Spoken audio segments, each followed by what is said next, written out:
When I first filmed this video, I had planned on doing destructive testing with one of the knives that I was testing. What I didn't plan on was damaging 3 out of 4 of the knives that I was testing during the course of the video. So this definitely ended up being destructive testing of kitchen knives. Sit back and enjoy. You don't need to buy an expensive chef's knife to get a good kitchen knife. Today, I'm going to be testing several inexpensive chef knives. And at the end of the video, you're going to know whether or not you need to spend a lot of money on one and which inexpensive chef knife is the best. And then I'm going to get to do destructive testing on whichever knife is the loser out of all these knives while you get to watch. So this is going to be a fun video. Let's get started. We're going to test edge retention on all these knives first to see how they stay sharp when you're cutting things that are difficult to cut. I'm William and I'm introducing the knives today. First, we have the Cold Steel 8-inch classic chef's knife. Second, we have the Mattstone Hill 7-inch Santoku knife. Third, we have the Ignited Cutlery 8-inch chef's knife with olive wood handle. And last, we have the XYJ Kitchen Knife Meat Cleaver Forged Chef Knife High Carbon Steel Butcher Knife with full tang handle 6.5-inch vegetable cutting knife with plastic sheath. Yes, it's from Amazon. Long title. For the edge retention test, I've chosen chopping stocks of lemongrass because it's tough, it's fibrous, and chopping against a chopping board with this, it will dull a knife pretty quickly. So we're gonna do 2 stocks per knife, and then we'll talk about how they did.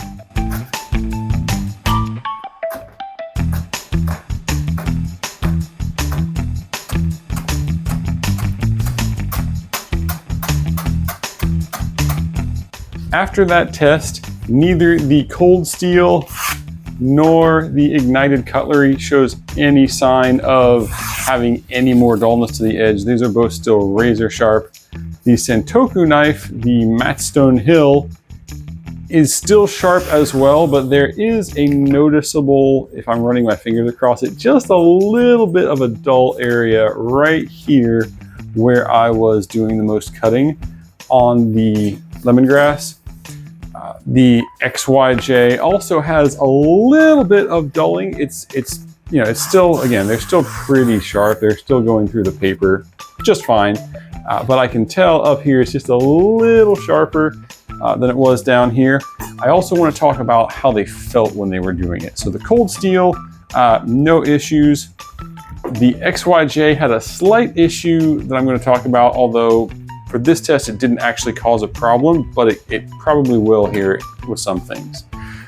This one, the Mattstone Hill, was actually my favorite as far as how it felt on this test. And you probably noticed as I was doing it, the rocking action that this gets on that cutting board to slice quickly is just exceptional on this knife. The most problems on this test were from this XYJ. Because there were 2 things I didn't like about it. One thing that I want to point out with the Ignited Cutlery, although it didn't affect what I was doing, but you should not have this particular problem with a chef's knife, and I want to show a close-up of that. If we look at how the knife contacts the cutting board right here, and I shine a light from the back, you can see there's a section right there where the edge isn't actually touching the cutting board. There's a gap there where when you cut down on something with the knife, it won't go all the way through because this bolster sticks out from the knife a little bit too far away from the edge. So that actually gets in the way of the very bottom kind of inch of the knife there, cutting through anything fully on the cutting board. Next, we're going to do some onion slicing and then try to do some very fine onion dicing with all 4 of these knives. Here we go. So I'm trying to take very fine slices through the onion to test sharpness and kind of demonstrate how easy it is to control each one of those knives. This is the Cold Steel.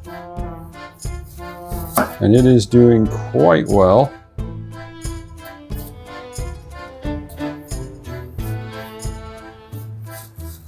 Those are very nice and thin onion slices. Now I'm going to do a little bit of dicing.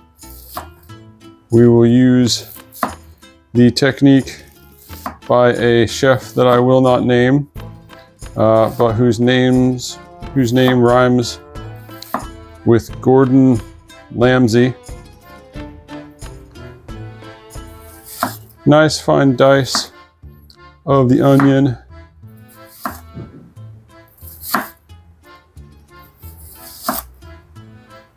Very good job on that one. Next we have the Ignited Cutlery. Love that mosaic pin.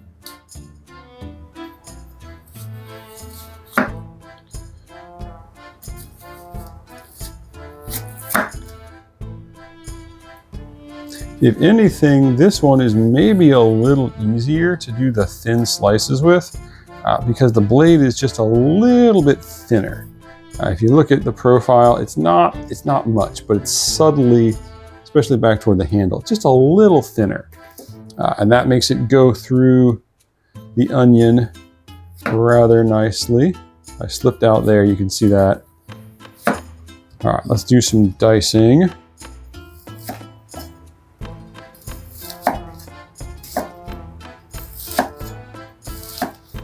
Going around the onion. Again, that thinner tip goes sliding into the onion a lot better, so that when I'm making the preparatory cuts for that dice, I missed a spot. That's my fault, not the knife's. When I'm making that dice, it's a little easier to do on this knife. So again, very good, fine dice. Probably a little bit better on this one. Next is the Matt Stonehill Santoku knife. This blade is very thin. So as long as it's sharp and I'm using the front half of the blade, this is the easiest one by far to get those super thin slices with. You can see it's not slipping out on me. Really, really good there. I'm going to dice the front half of this onion because I'm running out of onions here. So we'll just do this part. Same thing, this nice thin tip goes in a lot easier. Probably the easiest. So this is probably the best so far on dicing an onion, even though I'm doing it a little bit strangely. Yeah, you can see how easy that goes in to dice the onion, and then it slices all the dices off really, really well. This is definitely the best so far. Let's try the XYJ. We'll do the slice on the dice first with this one because it's already there, and you can see that's really hard to do. Just not going through very well. If I'm trying to make a thin slice, I'm mainly crushing the onion. That edge is so thick that it's just wedging the onion apart, and it's not doing a good job at all. Yeah, this is too hard. I'm going to cut myself with this, so I'm not going to do it anymore because you can see it wants to slip through that onion and chop down where my fingers are. So this is just not good for thin slices. We're going to go ahead and slice in this way so I can do the dice. And you can see this requires a lot more pressure. That tip is super thick, wide this way. And you can't see this on the video, but this is the first onion that I've sliced that I can smell, right? So this is making me cry a little bit because it's crushing the onion rather than slicing cleanly through it. I sharpened all these knives equally before I did this video, so it's not a matter of how sharp it is, it's just the blade geometry of the knife is not great for trying to slice an onion. The last test I'm going to do with all of these knives is chopping up frozen chicken. And when I say frozen, I mean frozen. I chilled these down to negative 30 degrees. They are solid as a rock. It's going to be almost like chopping through ice. I'm going to do one per knife, and then we'll do a final edge test, and then I'm going to break the loser, whichever one that is. And I'll tell you the winner as well. Here we go.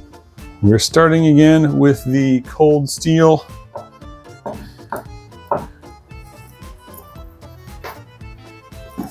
Why would you do this, you say? Well, sometimes you don't get a choice with what you have to do and when. This is super hard. I actually moved to a place where I could get better leverage on this so I can chop with less danger than I can in the studio. And you can see this is so hard, I am actually having to chop it like an axe to get it to come off the bone.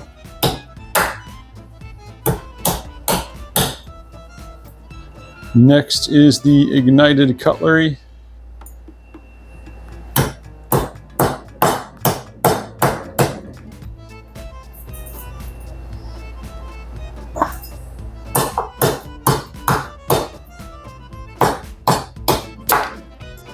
Now we have the Matt Stone Hill.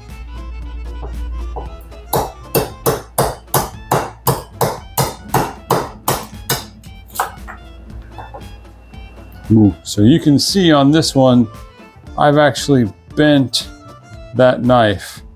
This is not designed for this type of use. This knife is a very thin knife. The thing that makes this good for vegetables, that thin edge, also means that it's not prepared for this type of task. Last, we have the XYJ. I kind of expect this to do pretty well here. It's a thicker knife. It's more of a chopping shape, so we'll see how it does.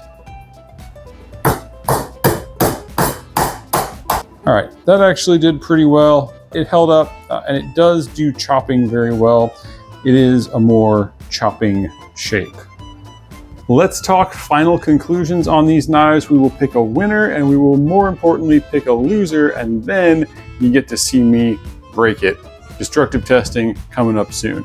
First of all, I want to point out that the Matt Stone Hill knife here, you can see that edge is bent. So when I was chopping the chicken, I did bend the edge of that knife. I didn't realize it at the time, but the Ignite cutlery knife, you can also see I bent that edge. It's deflected off to one side. So it's not chipped or anything, but it did bend. So both of those knives bent. The cold steel and the XYJ are both perfectly fine as far as no edge deflection or anything like that. And then next we're going to test and see how much of an edge they all retain. So we'll go in the same order we've been doing. Cold steel is first. So I'm going through a piece of paper here.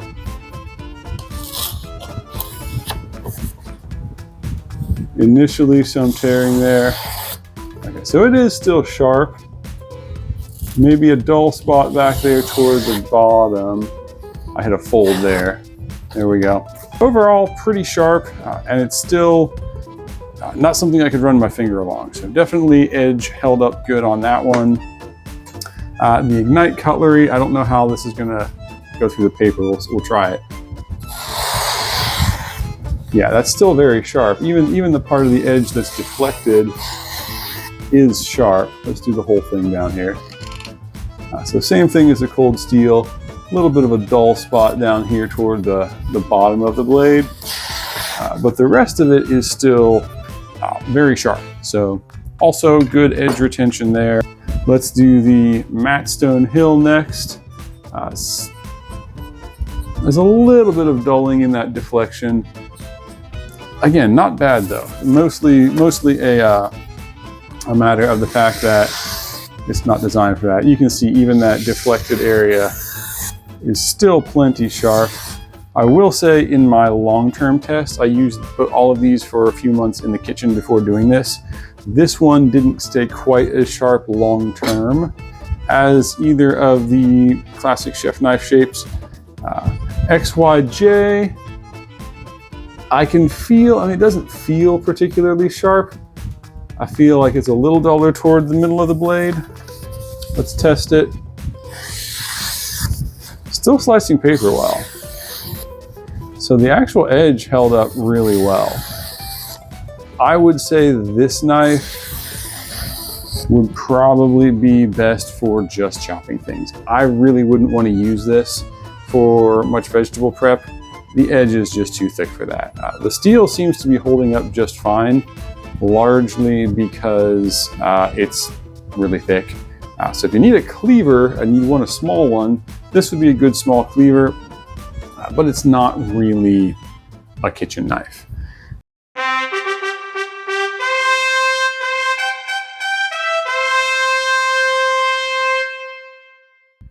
Now I have to pick a winner and a loser, and this is hard because two of these knives took damage and two of them did not. And one of them that didn't take damage, I don't really like that well. First of all, the winner. So the winner has to be the Cold Steel.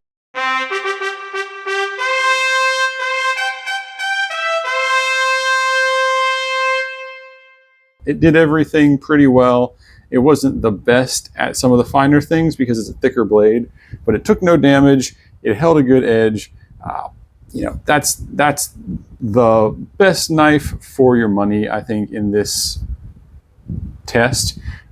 These are only about 20 bucks. This is one that I've had for about a decade. I can confirm this is a great usable chef's knife, plenty durable. And you don't need to spend more than about 20 bucks to get a good quality chef's knife that will hold up for years and will keep a great edge, as you have just seen. Second place, I probably have to go with this one just because it did everything pretty well, maybe even better than the Cold Steel at some things, but it did bend. So I don't really think I can say that it won. Now it gets harder. So this, the Matt Stone Hill, it took the most damage, right? It really deflected. But as far as like a vegetable prep knife, if I were gonna have to use this for a long period of time over the course of a day, this was the most comfortable to use out of all of them.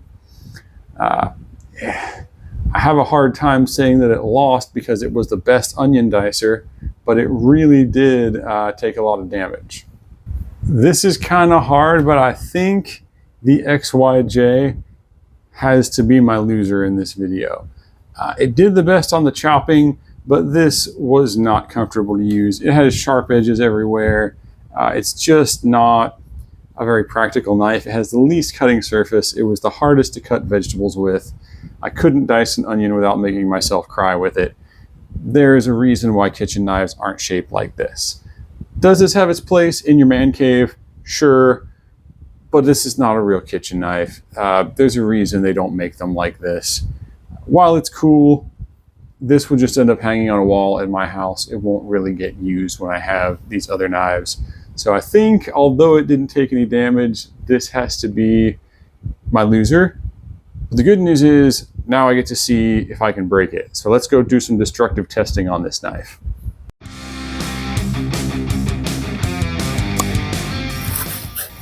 All right, so first I'm going to beat this knife through this 1 1/8 inch plywood, not with a stick, but with a 3-pound sledgehammer. That'll be my first torture test. Next, we will do rebar, and then I'll try to think up something really crazy if neither of those breaks the knife. Here we go, knife, sledgehammer,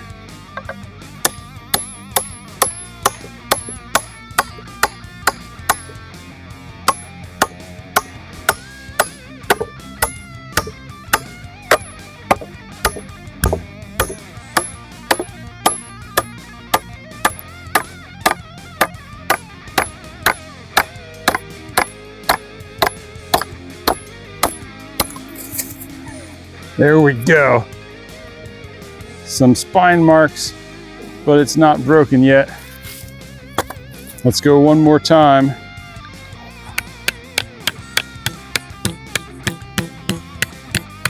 Oh, okay. So the handle has already broken. That's a problem.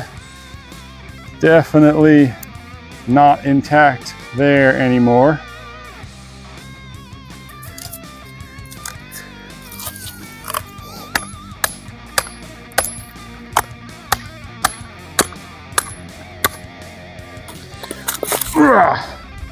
The blade did make it through that rebar though. It's hot. The blade is heated up from the friction. Let's do some rebar. Here we go. I also wanted to point out that the chicken head thing has snapped off of the back of the blade from the shock traveling down the spine from the hammer blows. All right, here's a piece of rebar. Off we go.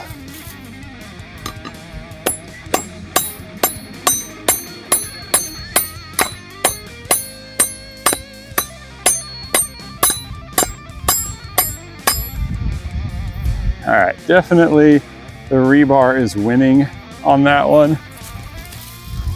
It is taking some chunks out of that blade pretty efficiently there.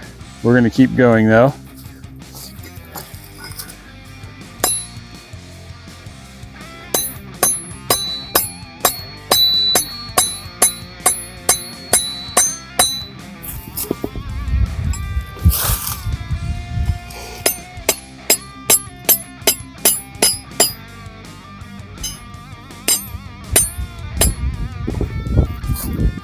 All right, definite chunking on the edge. Now we're gonna do a prying test. Next, I'm gonna do some prying. I'm going to try to pry the lids off of these paint cans with the knife and we'll see what happens. So don't pry with a knife, it's not designed for that. We're gonna do it anyway. See if the tip breaks.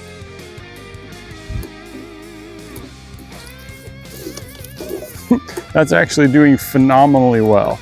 I think just the sheer thickness of this knife is allowing it to work.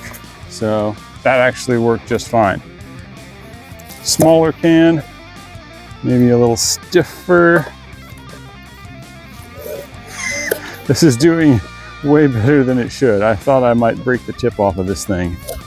No such thing is happening. Both lids, no problem. While this knife has technically already broken twice, I don't really feel like it's broken enough. So we're gonna hammer it into the big log, not with a 3-pound sledge, not with a stick, but with the 8-pound splitting maul. This will be hopefully our final test. We'll see. Let's do it.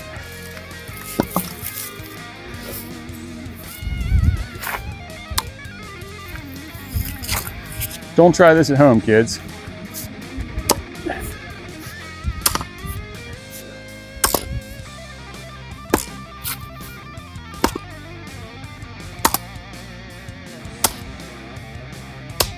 Oh, I think we did it.